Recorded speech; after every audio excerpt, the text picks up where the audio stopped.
Wszystko było nad wyraz zwyczajne. Poszedłem do sklepu po mleko i nic nie wzbudzało moich najmniejszych podejrzeń. Charyzmatyczny uśmiech niepokornego Tunezyjczyka odrabiającego pańszczyznę w celu zarobienia na czynsz za parking był na swoim miejscu. Ale obrzydlistwo. Ble! Wie pan, to czasem buła jest zła. Oparłem się pokusie wysokotłuszczowego posiłku. Przecież nie w takich sytuacjach przyszło mi być. Wszedłem do sklepu. Wszystko było dokładnie tak, jak myślałem. Stary Copperhand jak zwykle narażał życie własne i innych, wybierając się na zakupy. Jego syn Christopher, w przypływie nieokiełznanych emocji wywołanych wypuszczeniem nowego modelu Pukiuma, poddał się niechlubnemu aktowi defekacji. Nie dziwię mu się. To taki wspaniały sprzęt. Uwaga, z drogi! Pukium posprząta. Wow! Tato, patrz! Odkurzacz! Przemierzając dalsze alejki, poczułem znajomą woń pędzonego na zapleczu cementu przez kierownika sklepu.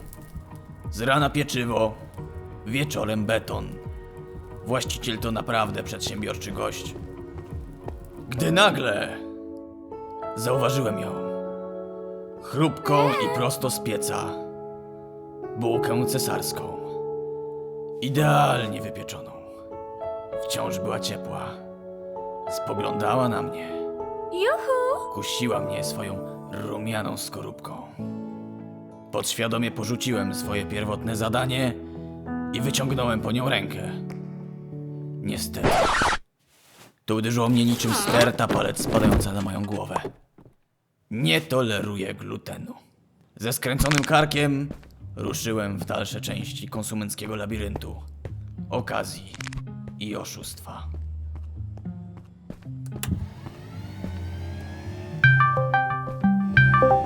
Panie kierowniku, jaki jest kod na bagietki? Tyle razy ci to pokazywałem. Dobra, kierowniku, spokojnie. Już idę, zaraz ci to pokażę. Tak, poproszę. Poproszę kod. Przechadzałem się przez alejkę z mroszonkami i wtedy zauważyłem coś bardzo niepokojącego. Hawajska. Ona leżała obok pepperoni. To nie było normalne. Już wiedziałem, że zaraz stanie się coś okropnego. I w tym momencie miarka się przebrała. W sekcji Twój sprzedany dom 2.1 był zaledwie jeden stos płaskich drewnianych konstrukcji służących do transportu towarów, które nawet w zasadzie nie przeszkadzały w przejściu. Powiedziałem do siebie: coś złego dzieje się w tym sklepie. Tylko co? Aha! Dobrze wiedziałem, że coś tu się święci. Te zbrodnie było już czuć spod działu rybnego. Ojej, przepraszam. Przypadkiem zbiłam winorocznik 44. Jak to tak? Ja nie mogłem się tak karygodnie pomylić. Aha, więc jednak miałem rację. Trzeba to zbadać. Pomocy! Pomocy! Dobrze, że jesteś. Zobacz, co się stało. Tato, gdzie jesteś? A, tutaj. Co tu się stało? Dziadziuś nie żyje! Jak to nie żyje? On został zabity! Bo kto umarł, ten nie żyje. Przez te palety nikt by się nie przedarł. A nie widzę tu żadnych śladów pułapki. Oznacza to, że zabójca musiał albo zrzucić na dziadusia palety, albo zajść go od tyłu i wepchnąć go na nie, powodując zawalenie całej konstrukcji. O! A to co? Mój długopis!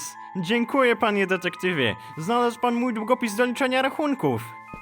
Zgubiłem go jakiś czas temu, podczas przenoszenia palet. Chwila. Nie mogę ci go teraz oddać. To może być ważna poszlaka w śledztwie.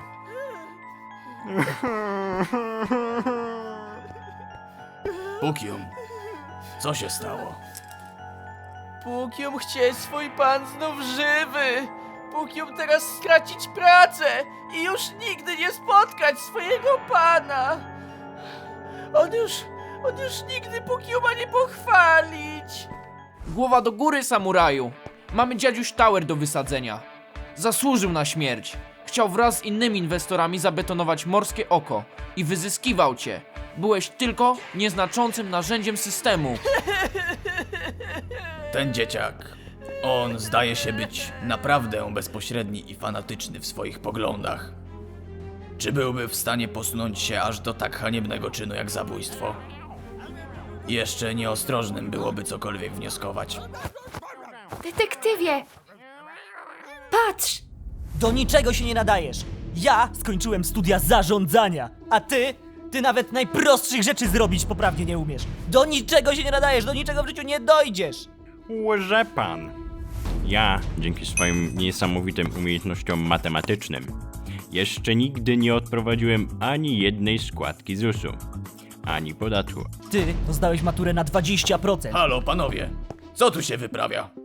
No wie pan, mamy teraz kryzys, nasz szef nie żyje, widział pan zresztą, i nie miał potomka, który przejąłby po nim tą naszą ukochaną firmę i zająłby się biznesem.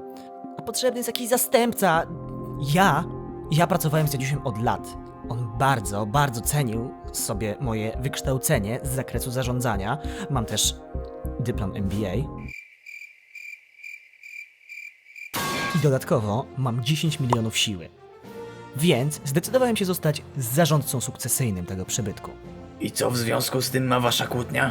To ma, że on nie ma bladego pojęcia o prowadzeniu biznesu. Ma zapewne jakieś max 2 miliony siły. Ach tak? A ja mam 15 milionów siły. I co? Łyso? Co? Jak to w ogóle możliwe? To proste. Zacząłem grę humanistą, sprzedającym plus 5 premii do szybkości ucieczki. Dzięki czemu nigdy nie zostałem pobity w szkole. A dodatkowe plus 5% do zaradności życiowej sprawiło, że przynajmniej nie mam kredytu na mieszkanie 10 metrów kwadratowych 30 minut od centrum. Bo mieszkam z rodzicami. Tak najwyraźniej kończą ci, którzy sprzedają batoniki proteinowe 2 gram białka na 100 gram produktu. Detektywie! Detektywie! Proszę, zrób coś! Zabójca wciąż jest wśród nas! Cisza! Nikt z was nie wychodzi z tego budynku. Ja zabójcę znajdę. Ja go złapię. I już nikt nigdy więcej nie umrze.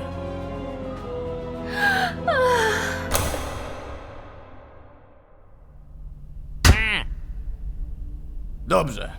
Powiedz mi proszę. Jesteś jedyną osobą w tym sklepie uprawnioną do zastawiania alejek paletami. Dziadziuś umarł pod 80-kilogramowym zbitkiem desek.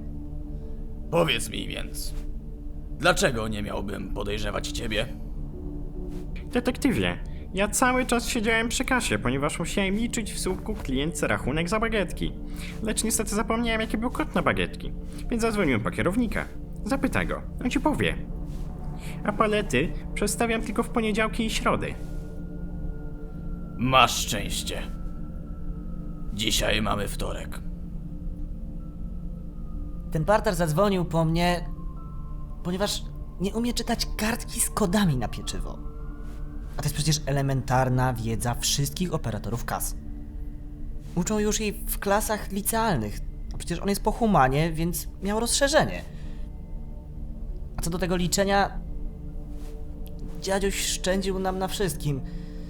Nawet na kalkulatorach, więc wszystkie rachunki musieliśmy liczyć ręcznie na kartce. Personel sklepowy wydaje się mieć naprawdę twarde alibi. Kto mógł być najbliżej całej zbrodni? Co widziałem? Nic nie widziałem. Cały czas byłem wpatrzony w to piękne mleko 2% tłuszczu.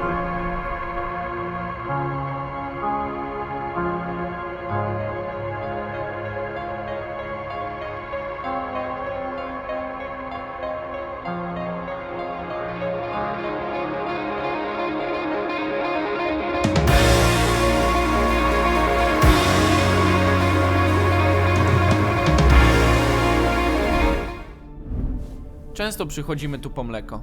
Tata lubi mleko. Zawsze próbuje wyjść samemu, ale mama każe mi iść z nim. Wychodzę. Idź z tatą, bo sobie krzywdę zrobi.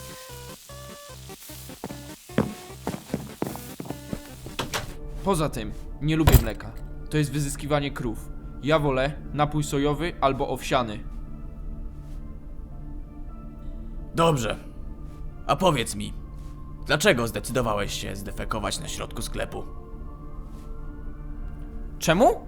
Wszystkie zuchy należące do ruchu Just Stop Concrete to robią. Chcemy wygenerować jak największe straty pieniężne prywaciarzom w celu uratowania morskiego oka przed zabetonowaniem. Nasze metody uwzględniają wskakiwanie do betoniarek, przejmowanie walców drogowych i picie z kubka bez słomki.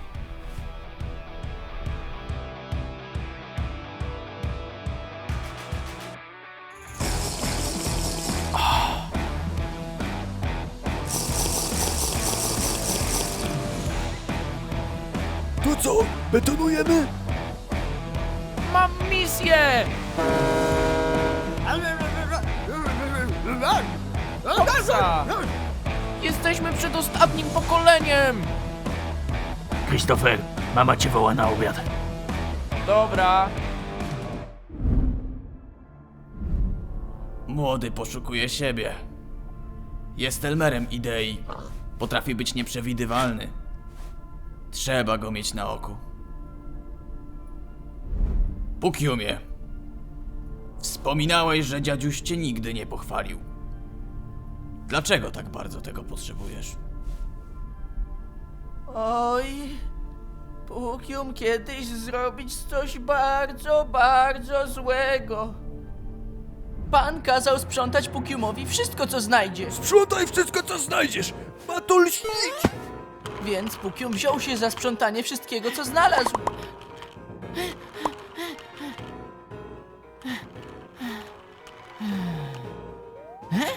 Wtedy Pukium spotkał bardzo dziwnego paprocha. Paproch zaatakował Pukiuma, więc Pukium się bronił. Bez namysłu użył swojego sprzątania. Paproch naszczekał na Pukiuma. Ale Pukium nie z takimi śmieciami już walczył.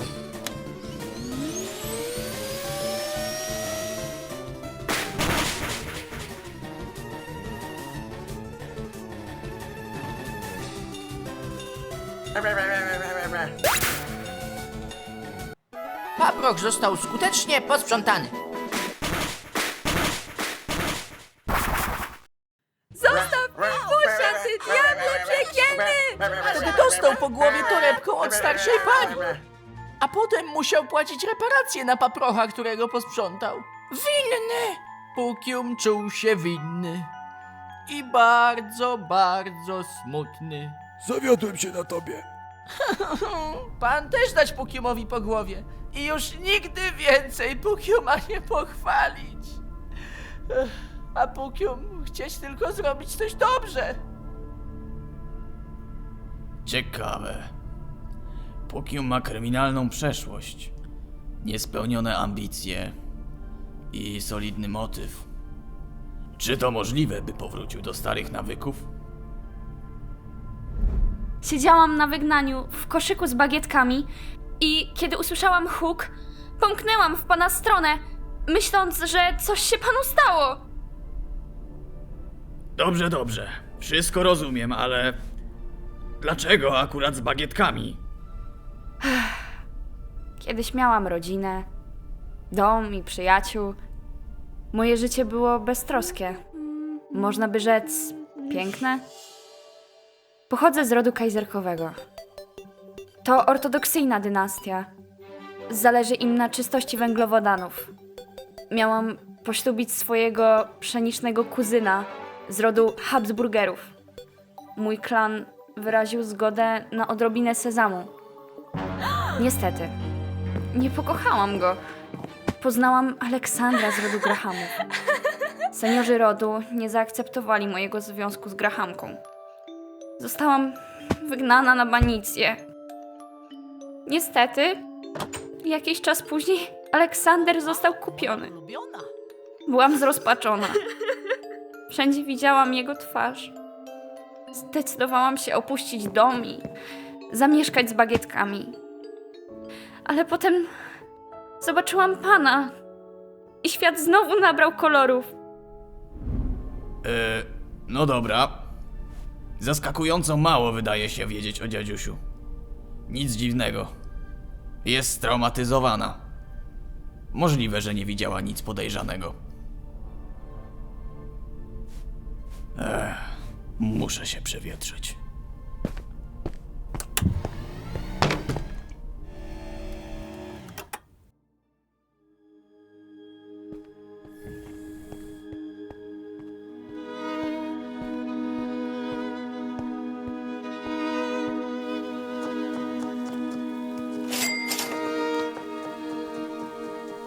Nie jest to prosta sprawa.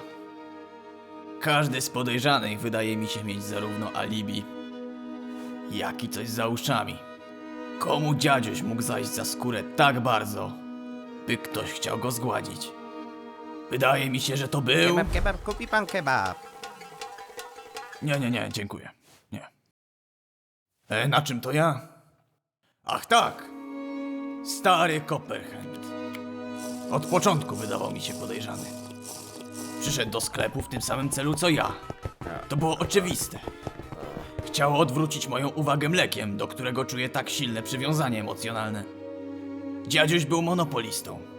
Posiadał jedyną dystrybutornię mleka w Elmer City.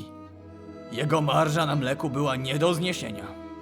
Copperhand mógł po prostu nie wytrzymać płacenia 15,99 za 1 litr.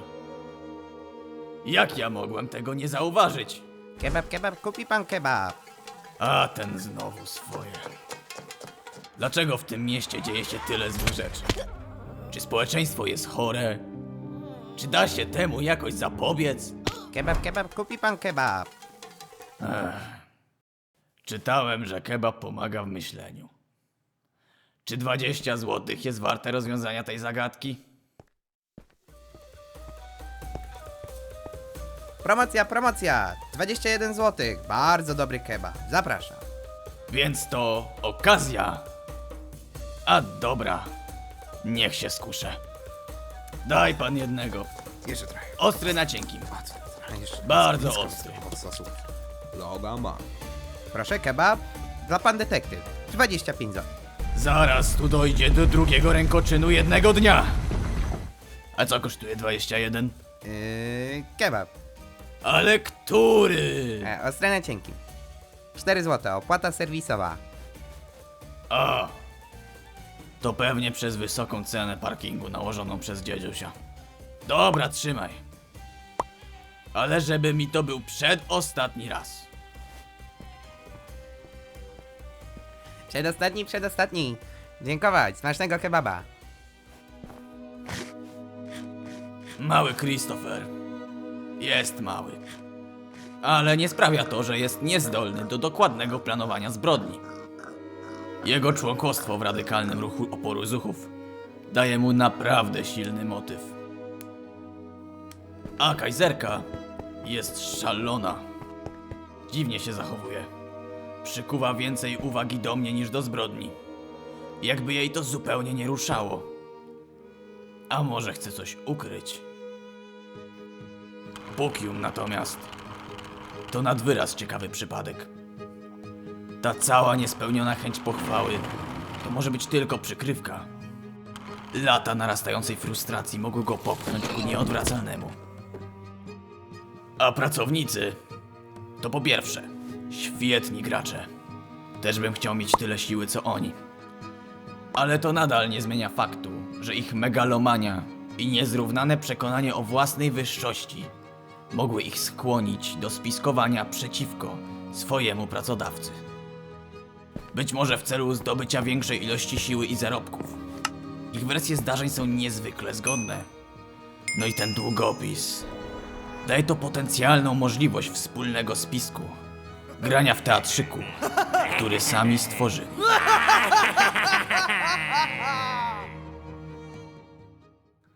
A co to tak jakoś dziwnie smakuje? O! Już wiem!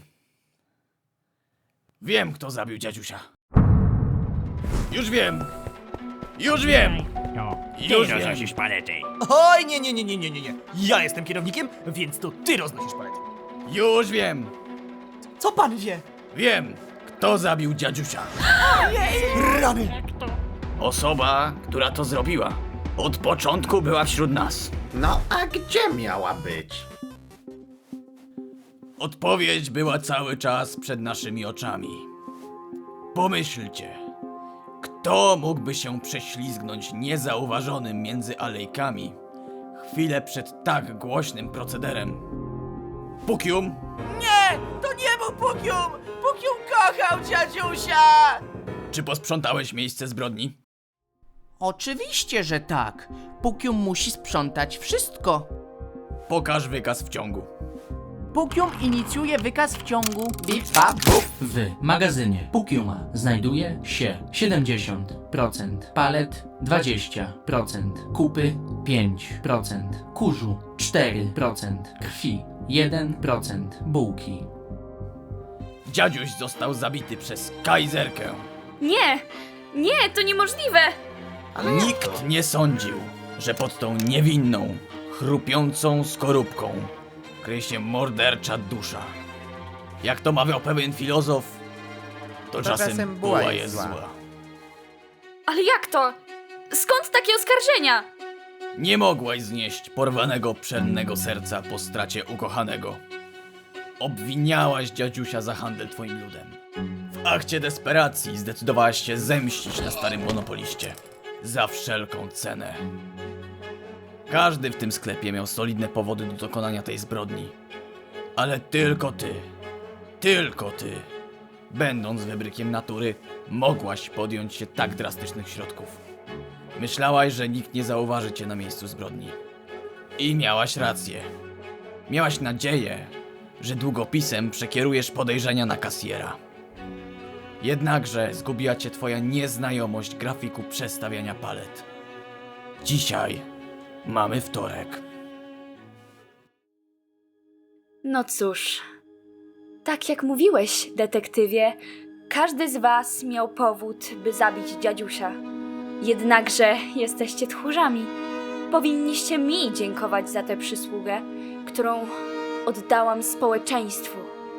A ty, detektywie, naprawdę jesteś przystojny. Jesteś szalona!